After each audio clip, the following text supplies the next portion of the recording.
Epic at romantic naman ang kwento ng isang sirena na nasa ibabaw ng isang bato sa Atimonan, Quezon.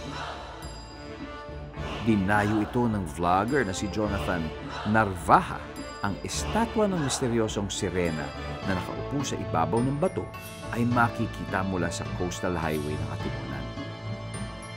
At nilapitan pa niya ang mahiwagang dalaga sa bato.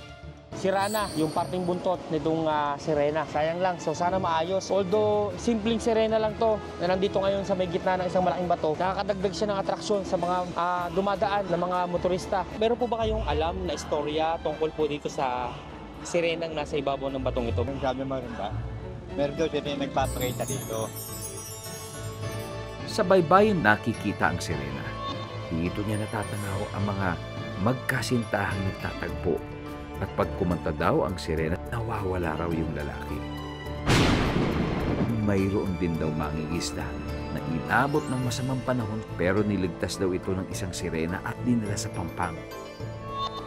Dahil sa mga kwentong bayan, ginawan siya ng estatwa bilang simbolo ng pag-asa para sa mga mangingisdang matapang na nagbubuwis ng kanilang buhay sa karagatan.